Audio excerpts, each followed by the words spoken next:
Holy shit, what the fuck is this? It's bacon soap. It's made from 100% bacon grease, and it sure as hell doesn't taste like bacon.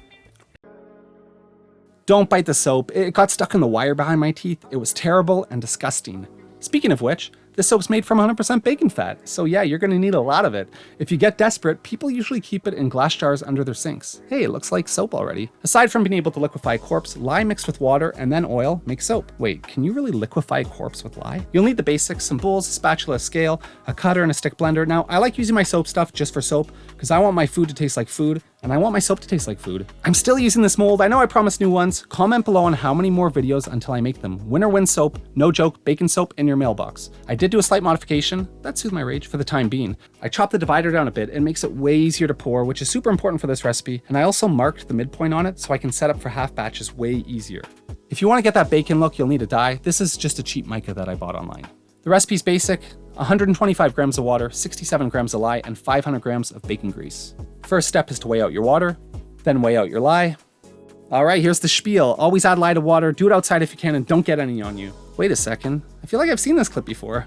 Next, weigh out your oil and subscribe to it. I mean, you should probably strain it, but I'm lazy, so crispy bits of your old bacon or exfoliant, you decide. So yeah, weigh out that oil and then microwave it till it gets runny, maybe a minute. Now add your lye solution into the oil and stick blend it for a second just to mix it all together. You can scent it if you want. I use about 25 grams of essential oils for 500 grams of oil.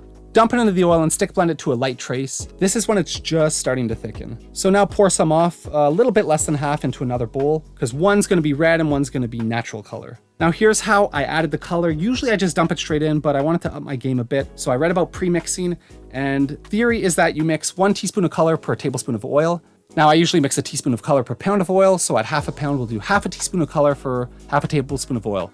The only thing this did was made more dishes for me. I just dump it straight in. I'm gonna keep dumping it straight in, and I'll never stop dumping it straight in. Yeah, you could pre-mix if you want, but just don't do it. So this is where things get bacony. The classic layered look of fat and meat, marbled, salty goodness. I started with meat, and then fat, and back to meat, and then fat, and back to meat. But here's the tip that I wanted to share. If you pour from too high, the fat color will just push the meat color to the sides and land in the middle, or wherever it lands.